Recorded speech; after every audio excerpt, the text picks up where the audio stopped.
नमस्कार. हिंदुस्तान पोस्टमध्ये मी हर्षद वैद्य, कॅमेरामन सतीश आणि रोहित यांच्यासह आपल्या सर्वांचं मनपूर्वक स्वागत करतो. आपल्याला एका फेस्टिवल बद्दल आता सध्या समाज माध्यमांवरती खूप धूम चालू आहे. त्या फेस्टिवलची खूप हवा चालू आहे.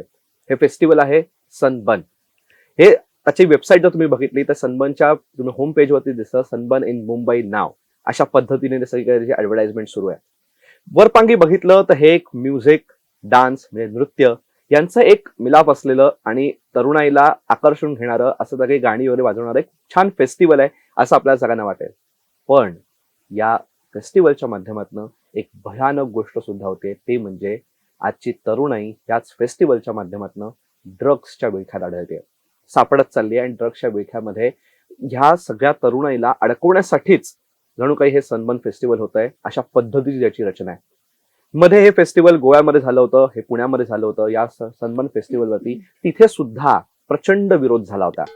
पण मग असं विरोध होणारं फेस्टिवल आता मुंबईमध्ये होत आहे आणि या मुंबईमधल्या फेस्टिवलच्या विरोधात कुणीही चकार शब्द काढत नाहीये. पण याच घातक फेस्टिवलला विरोध करण्यासाठी आज अनेक संघटना पुढे आलेल्या आहेत आणि त्याच्यामध्येच आज नशाविरोधी संघर्ष समितीने या अभियानाच्या माध्यमातून त्यांनी या सगळ्या विरोधात, या सनबर्न फेस्टिवलच्या विरोधात प्रचंड मोठ्या प्रमाणात आवाज उठवला आहे आणि संघर्ष करतात की हे फेस्टिवल होऊच नये आणि तरुणाईला ह्याच्यापासून वाचवण्यासाठी. आज हीच सगळी आपल्याला उकल करून सांगण्यासाठी हे फेस्टिवल नेमकं आहे काय आणि कशा पद्धतीने हे भयानक दुष्टचक्र आणि हे भयानक रॅकेट हे सगळं सुरू आहे ह्याच्याबद्दल आपल्याला सगळी उकल करून सांगण्यासाठी आज नशाविरोधी संघर्ष समितीच्या सदस्या धनश्री कळशेकर मॅडम मी आज इथे हिंदुस्थान पोस्ट आलाय. तुमचं स्वागत. पहिले नमस्कार मॅडम, मला पहिल्या अभियानाबद्दल सांगा. हे आपलं नशाविरोधी संघर्ष समितीचं जे अभियान आहे या अभियानाबद्दल आम्हाला सांगा. आणि दुसरा माझा पहिला ह्या सनबर्नला जोडून तुम्हाला प्रश्न आहे की कशासाठी या फेस्टिवलला विरोध होतोय. मी मगाशी सांगितलं ड्रग्स याच्यामध्ये आहे, पण कशा पद्धतीने हे सुरू आहे आणि का ह्याला विरोध होतोय आणि सध्या मुंबईत ते कुठे चालू आहे. सनबर्न फेस्टिवल म्हणजे एक EDM म्हणजे electronic dance and music show असा 3 दिवसांचा हा इथं कार्यक्रम असतो बहुतेक वेळेला. गेली अनेक वर्षे हा कार्यक्रम सनबर्नचा फेस्टिवल हा गोव्यामध्ये होत होता. त्यानंतर तो आता पुण्यात झाला मध्यंतरीच्या काळामध्ये. आणि यावर्षी डिसेंबर 19, 20, 21 या दिवशी हा मुंबईमध्ये शिवडीमध्ये हा कार्यक्रम होणार आहे, हा सनबर्न फेस्टिवल. तर हा ज्या सनबर्न फेस्टिवलची वादग्रस्त पार्श्वभूमी पाहता नशाविरोधी संघर्ष अभियानाच्या माध्यमातून आम्ही त्याला विरोध करतो आहोत. आमचा हा विरोध म्हणजे हा अशा प्रकारचे कार्यक्रम होऊच नयेत, तर याच्यासाठी हा विरोध आहे. हा फक्त विरोध नाहीये, तर हा कार्यक्रम पूर्णपणे रद्द व्हावा. मुंबईतच काय तर महाराष्ट्रालाही हद्दपार करण्यासाठी आम्ही हा कार्यक्रम म्हणजे हा विरोध आम्ही आता करत आहोत. नशाविरोधी संघर्ष अभियान हे अनेक संघटना आहेत, अनेक NGOज आहेत की जे नशेच्या विरुद्ध कार्य करतात, की लोकांचं प्रबोधन करतात. शाळांमध्ये, कॉलेजेसमध्ये जाऊन युवकांना भेटणं, तरुण लोकांना भेटणं आणि नशेचे काय गंभीर परिणाम आहेत हे लोकांना सांगणं, त्याच्यामध्ये जागृती निर्माण करणं, यासाठी हे अभियान आहे. आणि ते तर काय चालतच राहणार आहे. ते अभियानच आपण घेतलेलं आहे की जोपर्यंत हे ड्रग्सचं वातावरण आपल्या देशामधून निघून जात नाही तोपर्यंत आहे. तर या अभियानाच्या माध्यमातून हा विरोध होत आहे.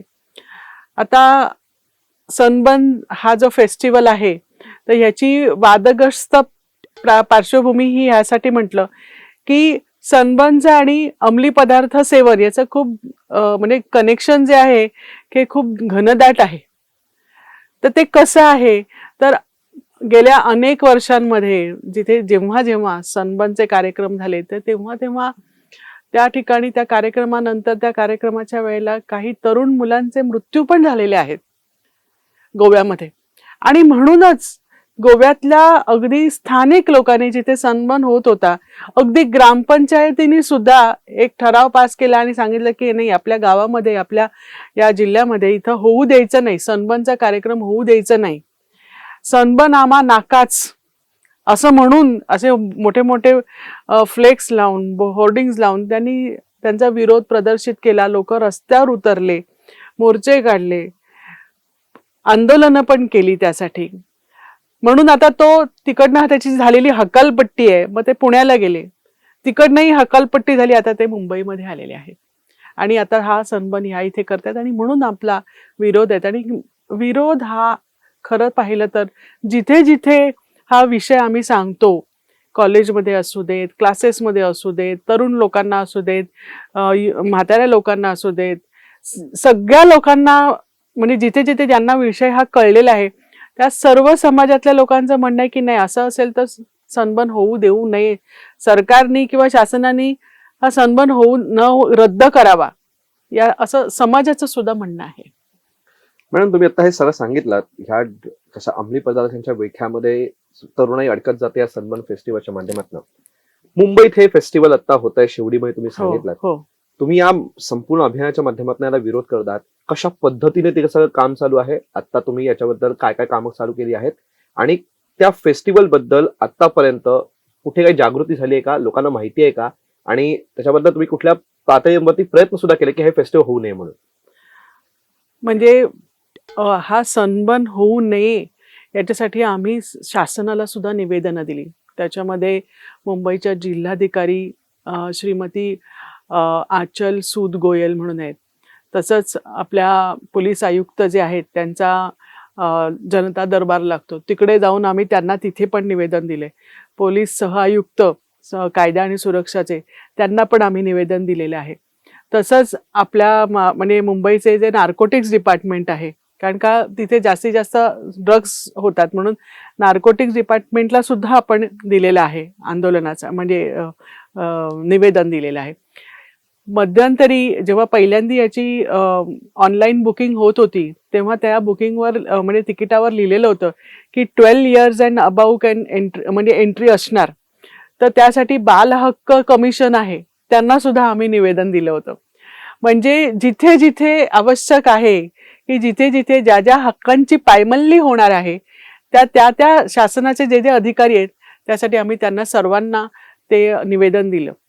फक्त ते निवेदनच दिलं नाही शासनाला, तर आम्ही आता वेळ की निवेदन दिल्यानंतर समाजात पण याविषयी जागृती व्हायला पाहिजे ना. मग आम्ही अनेक कॉलेजेसना, म्हणजे जवळजवळ 50 ते 60 कॉलेजांना अप्रोच केलं, तिथल्या प्राचार्यांना भेटलो, प्रोफेसर्सना भेटलो, त्यांना हा विषय सांगितला. कारण का त्यांना माहिती आहे की आजचा यूथ काय आहे, त्याची कुठे कल आहे, त्यांना कसं मार्गदर्शन मिळालं पाहिजे. मग तिथे जाऊन आम्ही व्याख्यानं आयोजित केली आणि ती व्याख्यानं घेतली अनेक शाळांमधून, कॉलेजमधून, इवन क्लासेसमध्ये सुद्धा गेलो की जिथे पण मोठ्या प्रमाणामध्ये मुलं येतात, स्टुडंट्स येतात, तिथे गेलो. मग अशा प्रकारे कॉलेजेसच्या माध्यमातून आपण जागृती सुरू केली. म्हणूनच जेव्हा आम्ही प्रेस कॉन्फरन्स घेतली तेव्हा प्रेस कॉन्फरन्समध्ये बाजू मांडण्यासाठी कॉलेजचे 2 प्रोफेसर्स आले होते. कीर्ती कॉलेजचे प्रोफेसर्स आले होते, नंतर मिठीबाई कॉलेजचे प्रोफेसर आले होते. त्यांना वाटलं की हे आमचं दायित्व आहे म्हणून ते विरोध करण्यासाठी आले होते. म्हणजे त्यानंतर आम्ही बाबा काहीतरी शासनाची जी झापड आहे की त्यांनी ह्याकडे लक्ष दिलं पाहिजे, शासनाला ह्याचं गांभीर्य कळलं पाहिजे, तर त्यासाठी आम्ही वसईमध्ये, विरारमध्ये आंदोलन घेतलं. न्यू बॉम्बे म्हणजे नेरूळ आणि वाशीला पण आंदोलन घेतलं की लोकांना जागृत व्हावं आणि शासनाला जागृती यावी यासाठी. आणि आता आंदोलन आम्ही अजून तीव्र करणारच आहोत. म्हणजे वेळ पडली तर जिथं सनबर्नची साईट आहे आता शिवडीमध्ये, तर तिथे जाऊन सुद्धा रस्त्यावर उतरून आपण त्या दिवशी पण आंदोलन करणार आहोत. तो तर आमचा निर्धार आहेच. मॅडम, थोडंसं आपण ह्या गोष्टीचं थोडंसं डिटेल आपण समजून घेऊ.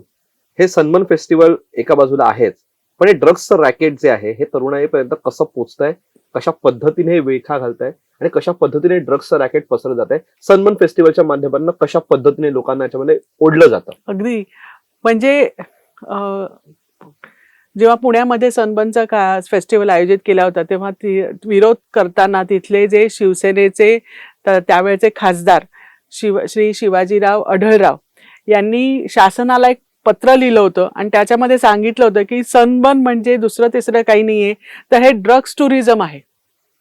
हे का म्हटले ते, कारण का जेव्हा सनबर्नचा फेस्टिवल आयोजित होतो तेव्हा देश विदेशातले म्हणजे ड्रग्ज विक्रेते हे टुरिस्ट व्हिसावर भारतात येतात. का बरं भारतात येतात? कारण का इथे मोठ्या प्रमाणात त्यांना त्यांची विक्री करता येते आणि दुसरं म्हणजे ड्रग्ज म्हणजे ड्रग्ज विक्री करण्याचं जे नेटवर्क करायचं असतं ते सुद्धा त्यांना ह्या अशा कार्यक्रमांमधून सुद्धा ते सहजतेने करता येतं. हे खूप गंभीर आहे. आज तुम्ही गेल्या काही वर्षांपूर्वी उडता पंजाब नावाचा पिक्चर आला होता. त्याच्यामध्ये वास्तविक म्हणजे चित्रीकरण होतं की बाबा कसं पंजाबी म्हणजे किती म्हणजे तिथली हेल्थ वाईज ते लोक किती चांगले होते. पण आज स्थिती कशी आहे तर त्यांच्या घरातला प्रत्येक कोणीतरी एक व्यक्ती तरी नशेडी आहे, ड्रग्सच्या मध्ये पूर्ण ऍडिक्ट झालेला आहे. आणि मग आज त्याची पंजाब ऍक्च्युअली नशेमध्ये उडायला लागलेला आहे.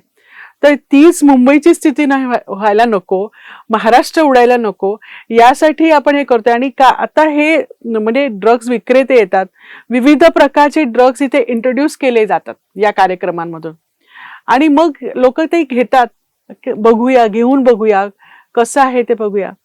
आणि त्यामुळे मग तिथे ड्रग्ज विक्री होते, लोक ड्रग्ज पितात. मग तिथे काही वेळेला असं सुद्धा असेल की तिथे सुरुवात पण तिथून होत असेल युथची, म्हणजे युवा पिढीची, की चला इकडे गेलो. आणि ह्याचा एक हाईप पण म्हणजे सोशल मीडियावर केलेला आहे की म्हणजे लोकांना एक सांगितलं जातं की आम्ही म्हणजे सनबर्नचा तिकिटाचा फोटो घेऊन एक सेल्फी काढला, आम्ही सनबर्नला जाणार आहोत, आम्ही इकडे जाणार आहोत, आम्ही इकडे जाणार आहोत. म्हणजे त्याचा हाईप निर्माण होतो ना. आणि त्याच्यामुळे मग लोकांना, जे जाणार नाही त्यांना पण वाटतं की आपण पण कधीतरी सनबर्नला गेलं पाहिजे. आणि असं मग सनबर्नला जाण्याचं प्रमाण पण वाढतं. आणि तिथे म्हणजे आतापर्यंत म्हणजे सनबर्नचं कनेक्शन असं आहे की गोव्यामध्ये वागातोर बीचवर जेव्हा सनबर्नचा फेस्टिवल झाला होता तर तिथे नो स्मोकिंग झोन मध्ये सुद्धा बरेच जण हुक्का पिताना, स्मोकिंग करताना आढळले होते. टॉयलेट्समध्ये आणि इतर अन्य ठिकाणी जिथे CCTV कॅमेरे आपण लावू शकत नाही तिथे यथेच ड्रग्स घेताना लोक दिसत होती. म्हणजे पोलिसांनी जेव्हा धाड टाकली तेव्हा पोलिसांच्या रिसीट संपल्या, पण लोकांचा म्हणजे दंड वसूल करण्याची जी रांग होती लोकांची ती संपली नाही. म्हणजे हे गांभीर्य आहे, हे लक्षात घ्यायला पाहिजे. अशा कार्यक्रमाने त्या मध्यंतरी नेहा बहुगुणा नावाची 23 वर्षाची मुलगी होती, तिचा अशाच प्रकार म्हणजे सनबर्नच्या कालावधीमध्ये तिचा ड्रग्सच्या अतिसेवनाने मृत्यू झाला. असाच एक सुपरसोनिकचा कार्यक्रम होता, तिथे दुसऱ्या एका तरुणीचा मृत्यू झाला. गेल्या वर्षी सनबर्नच्या कार्यक्रमामध्ये म्हणजे हॉस्पिटलचा रिपोर्ट आहे, एक करण कश्यप नावाच्या मुलाचा मृत्यू झाला, दिल्लीचा होता तो. म्हणजे हे सगळे गंभीर आहेत. म्हणजे संपूर्ण तरुण युवकांना, तरुण पिढीला ड्रग्सच्या गर्तेत ओढणारे हे कार्यक्रम आहेत, हे फेस्टिवल आहेत. म्हणजे आता नेमकं तिथे ते कशाप्रमाणे करतात, म्हणजे त्यांचं कशा प्रकारे इंट्रोड्यूस केले जातात, हा पण एक अभ्यासाचाच विषय, त्याच्याकडे गांभीर्याने बघायला पाहिजे. आणि शासनाचं हे धोरण आहे आता, म्हणजे आपल्या महाराष्ट्र शासनाचे मुख्यमंत्र्यांनी सांगितलेलं आहे की अंमली पदार्थांच्या सेवनाबाबत आमचं धोरण 0 टॉलरन्स असणार आहे. मग असं असताना आणि सनबर्न फेस्टिवलची जी पार्श्वभूमी आहे ती एवढी ड्रग्सनी भरलेली आहे, तर मग कसं काय म्हणजे 0 टॉलरन्स आहे, तर मग कसं काय आपल्या मुंबईमध्ये तो होऊन दिला जातो? म्हणजे हा एक माझा एक प्रश्न वाटतो, मला एक वाटतं. आणि दुसरा गोष्ट म्हणजे की ड्रग्सचं कनेक्शन तर आहेच, पण जिथे जिथे एवढ्या मोठ्या प्रमाणावर हा फेस्टिवल आयोजित केला जातो, देश विदेशातले सिंगर्स म्हणजे येतात तिथे परफॉर्म करतात आणि या कार्यक्रमांमधून किती मोठ्या प्रमाणात त्यांना पैसा मिळतो, म्हणजे अक्षरशः अब्जो रुपये त्यांना मिळतात. आणि एवढं असून सुद्धा म्हणजे हे आयोजक, सनबर्नचे आयोजक करमणूक कर, व्यावसायिक कर अशा प्रकारचे त्यांनी 2,30,00,000 रुपये दिलेले नाहीयेत, एवढा कर बुडवलेला आहे. मग अशा कर बुडव्या सनबर्न फेस्टिवलला मुंबईमध्ये का थारा देत आहेत? पुण्यामध्ये केसनंद या ठिकाणी हा कार्यक्रम, हा सनबर्नचा फेस्टिवल झाला होता. तिथे अवैधरित्या त्यांनी खोदकाम केलं, म्हणजे त्यांना लेवलिंग करायचं होतं त्या जागेवर, म्हणजे जिथे तिथे त्यांना सेट लावायचा होता, तिथे त्यांनी लेवलिंग केलं, झाडं तोडली आणि त्यासाठी तिथे त्यांना 60 लाखाचा दंड आकारला होता. हा 60 लाखाचा दंड त्यांना प्रांतीय अधिकाऱ्याने केवळ 3 दिवसात माफ केला. तर मी त्याच्यात शिरत नाही तो कशा आधारावर माफ केला ते बघायचं नाही, पण आपल्या महाराष्ट्रातच इतके गरीब शेतकरी असतात, त्यांचे कर्जबाजारी होतात, कितीतरी त्याच्यामध्ये आपण वाचतो किती आत्महत्या करतात. आमच्या शेतकऱ्यांची अशी स्थिती असताना हे 60-60 लाखाचे कर्ज माफ कसा काय यांना होतो, तो पण एक प्रश्न आहे माझा. म्हणजे सनबर्न फेस्टिवलचे आयोजक काही कुठलं समाजकार्य किंवा देशकार्य करत नाहीत, मग तरी सुद्धा त्यांना कसा काय माफ होतो, हा एक अभ्यासाचा विषय. आणि एक माझा प्रश्न पण आहे शासनाला, की अशा करबुडव्या सनबर्नला आपण कुठल्या आधारावर आपण मुंबईत त्यांना जागा दिली आहे. बरं, त्यांनी जी जागा दिली आहे ती शिवडीमध्ये दिली आहे. द शिवडी तिथे जी जागा त्यांचा स्पॉट आहे ना, अगदी निर्मनुष्यम असा आहे. म्हणजे तिथे काही जास्त हे नाही आहे, म्हणजे रेसिडेन्शियल एरिया त्या ठिकाणी जास्त नाही आहे. म्हणजे 25 एकरची ती भूमी आहे, तिथे त्यांना जागा दिली. एवढ्या मोठ्या भूमीवर महिलांच्या सुरक्षिततेसाठी त्यांनी काय केलेलं आहे, काय आयोजन आहे, हा पण माझा एक प्रश्न आहे. म्हणजे या शासनाने या बाबतीत त्यांचं ते दायित्व आहे. उद्या जर का अशा वेळेला तिथे काही घातपात झाला किंवा ड्रग्सच्या अतिसेवनाने कुणाचे मृत्यू झाले, तर याला मी म्हणते सर्वस्वी आपलं शासन जबाबदार राहील. मॅडम, आपण मगाशी चर्चा करत असताना तुम्ही तरुणाईला या सगळ्या माध्यमातून मिळणाऱ्या फ्रीडमचा तुम्ही उल्लेख केला होता. कशा पद्धतीने तरुणाई, म्हणजे एक तर हे एवढं सगळं जो भयानक असेल आणि त्याची पार्श्वभूमी इतकी सगळ्यांना उजेडत असेल, सगळ्यांना माहिती असेल, तरी सुद्धा आम्ही त्याच सगळ्या जनरेशन मधले लोक आहोत. आमचेच सगळे लोक हे त्याकडे का तेवढे आकर्षित होत आहेत आणि त्याच्यासाठी काय काय नेमकं गोष्टी होत आहेत. तुम्ही ह्या सगळ्या माध्यमातून तुम्ही बऱ्याच जणांना भेटला पण असाल, हे सगळं तुम्ही बघितलं पण असेल, काय काय गोष्टी होत आहेत त्याच्यासाठी. म्हणजे सोशल मीडियावर याची एवढी जाहिरात झाली आहे, एवढ्या मोठ्या प्रमाणावर यांनी जाहिरात केलेली आहे ना, की आणि विविध म्हणजे जाहिरातीच्या माध्यमातून त्यांना प्रलोभनं इतकी दिलेली आहेत. आणि त्यामुळे म्हणजे मुलांना, तरुण पिढीला वाटतं की एवढ्या चांगले चांगले सिंगर्स येणार आहेत आणि आंतरराष्ट्रीय कीर्तीचे, इंटरनॅशनल लेवलचे वगैरे येणार आहेत, तर मग आपण तिथं जायला पाहिजे. आता त्याच्यावरून सुद्धा मला एक लागतं की ह्या कार्यक्रमामध्ये स्नूप डॉग नावाचा कोणीतरी रॅपर आहे, तो आला होता, जस्टिन बिबर आहे, विज खलिफा आहे. आता हे सगळे जण म्हणजे ड्रग्स स्वतःजवळ बाळगणे यासाठी त्यांच्या देशामध्ये अटक झालेले आहेत, तुरुंगात गेलेले आहेत. अशा लोकांना आपण इकडे बोलवतो आणि अशा लोकांची जाहिरातबाजी करतो. आणि तरुण आधीच म्हणजे आपली जी युवा पिढी आहे, या अशा प्रकारचे जे इंटरनॅशनल सिंगर्स असतात, पॉप गायक असतात, त्यांचा एक वेगळ्या प्रकारचा त्यांच्यावर अंमल असतोच.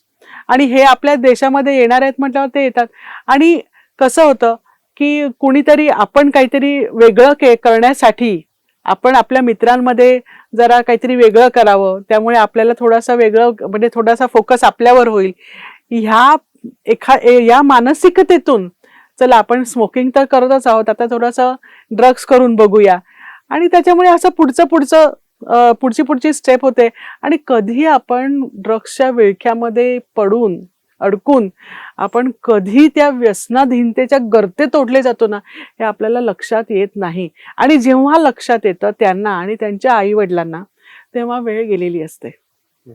म्हणजे अशी कितीतरी चांगल्या घरातली मुलं आहेत की त्यांना रिहॅबिलिटेशन सेंटरमध्ये जाऊन 1-1 वर्ष त्यांना त्याच्यावर घ्यावे लागते, थेरपी घ्यावी लागते. आणि त्यानंतर सुद्धा आई वडील गॅरंटी देऊ शकत नाहीत की हो आता याच्यातून तो मुक्त झालेला आहे. म्हणजे इतकं असताना सुद्धा केवळ पैसे कमवण्यासाठी अनेक लोक ह्याची मोठ्या प्रमाणात जाहिरातबाजी करतात आणि आपल्या तरुण पिढीला याच्यामध्ये आकर्षित करून इथं यायला भाग पडून मग नंतर तिथं त्यांना ड्रग्स सर्व करून, दारू सर्व करून देतात. मी ड्रग्स म्हणणार नाही अगदी खुलेआमपणे, पण दारू तर तिथे 100% खुलेआमपणे सर्व होणारच आहे. आधी तर त्यांनी त्यांच्या तिकिटावर लिहिलं होतं की 12 वर्ष आणि त्यापुढील मुलं या आमच्या कार्यक्रमाला येऊ शकतात. तर म्हणजे विचार करू शकतो की जिथे तुम्हाला सर्रास दारू सर्व केली जाणार आहे, अशा ठिकाणी तुम्ही 12 वर्षाच्या मुलांना कसं बोलवू शकता. आता जेव्हा आम्ही आंदोलनं केली, आम्ही हे प्रश्न त्यांना केले, तेव्हा त्यांनी ते त्यांच्या तिकिटावरून 12 वर्ष आणि ते केलं आणि नंतर आता 18 वर्ष केलेले. म्हणजे हे लक्षात घेण्यासारखे मुद्दे आहेत. आणि मला असं वाटतं की शासनाने या सर्व सनबर्नचा त्याची जी वादग्रस्त पार्श्वभूमी आहे, याला खूप गंभीरतेने तपासलं पाहिजे. खूप गांभीर्याने धोरण ठेवून या सनबर्नचा कार्यक्रम रद्दच केला पाहिजे. मग कसं असतं की काही सरकारला ह्या अशा फेस्टिवल्समधून एक मोठ्या प्रमाणात कर मिळणार आहे, मान्य आहे. सरकारला आवश्यकता आहे हेही मान्य आहे. परंतु तुम्ही संपूर्णच्या संपूर्ण पिढीला वेठीस लावून किंवा पणाला लावून पैसे कमावणार असाल, काही पैसे, तर ते अत्यंत चुकीचं आहे. आपल्याला शेवटी आपली पिढीच पुढचा देश, पुढची पिढीच सांभाळणार आहे ना. मग ती पिढी जर का ड्रग्सच्या अधीन गेली तर त्याचा काहीच उपयोग होणार नाही. तो पुढचा जो पिक्चर होता तो उडता पंजाब, हे खूप चांगलं उदाहरण आहे. तर आपली मुंबई उडती मुंबई होऊ नये किंवा आपला महाराष्ट्र उडता महाराष्ट्र होऊ नये, त्यासाठी अशा प्रकारचे जे कार्यक्रम आहेत त्याच्यावर केवळ शासनानेच नाही तर मी जनसामान्यांना सुद्धा आवाहन करते की आपण जिथे आहोत तिथून आपला विरोध प्रकट करायचा, की असे कार्यक्रम आमच्या मुंबईमध्ये होऊ देणार नाहीत. मॅडम, तुम्हाला या मुलाखतीच्या शेवटाकडे येताना मला तुम्हाला प्रश्न असा विचारायचा वाटतो की इतकं भयानक सगळं रॅकेट चालू आहे, आपण या सगळ्यामध्ये सगळं बोललो, शासनाने काय केलं पाहिजे ह्याच्याबद्दल पण बोललो. आपल्या आंदोलनाची याच्या पुढची दिशा कशी असणार आहे, कशा पद्धतीने आपण हे आंदोलन पुढे नेणार आहात, आणि एक छोटासा प्रश्न तुम्हाला ह्याच्यामध्ये जोडूनच की तरुणाला तुम्ही ह्याच्यापासून काय आवाहन करू शकाल की ह्याच्यापासून कसं वाचलं पाहिजे? सर्वप्रथम तुमचा पहिला प्रश्न जो विचारला होता की आता काही दिवसांवरच आलेला आहे, कारण का 19 तारखेला त्यांचा कार्यक्रम सुरू होणार आहे. तर आम्ही जी आंदोलनं करणार आहोत तर ती आंदोलनं अजून तीव्र करणार आहोत. म्हणजे आता काही आंदोलनं झाली आहेत, तर आता सुद्धा आम्ही दररोज आम्ही कॉलेजेसमध्ये जातो, मुलांना आवाहन करतो आणि आता आंदोलनांची संख्या पण वाढवणार आहोत. या आंदोलनांमध्ये आम्ही ज्या कॉलेजेसमध्ये जातो त्या सर्व म्हणजे मुलांना, स्टुडंट्सना आम्ही आवाहन करतो की आपण आपल्या परीने ह्या आंदोलनांमध्ये सहभागी होऊया आणि या सनबर्नला मुंबईच्या बाहेर काढूया. म्हणजे आंदोलनं तर वाढवणारच आहोत आम्ही, सरकारला सुद्धा पुन्हा जाणीव करून देणार आहोत आम्ही. त्यानंतर तरुणांना माझं असं म्हणणं आहे की आपलं हित काय आहे, म्हणजे नृत्य आणि संगीत याला भारताचा काय म्हणजे कोणाचे, भारतातल्या कुठल्याही व्यक्तीचा, सुजाण व्यक्तीचा कधीच विरोध नसणार. तेव्हा आमचा सुद्धा संगीत आणि नृत्याला कधीच विरोध नाही. अनेक कार्यक्रम झालेले आहेत भारतामध्ये, आपल्या महाराष्ट्रामध्ये, मुंबईमध्ये. तर आपण कुठे जात आहोत याचं भान मुलांनी ठेवलं पाहिजे. ज्या कार्यक्रमाच्या ठिकाणी केटामाइन्सच्या, ज्याला रेप ड्रग असं म्हणतात, ज्या कार्यक्रमाच्या ठिकाणी आधी रेप ड्रग मिळालेले आहेत, तर मुलांनी फार जागृत व्हायला पाहिजे की आपण ज्या कार्यक्रमांमध्ये जाणार आहोत तिथे वातावरण कसं असणार आहे, आपल्याला कुठल्या मानसिकता आपली निर्माण होणार आहे, हे मुलांनी लक्षात ठेवावं.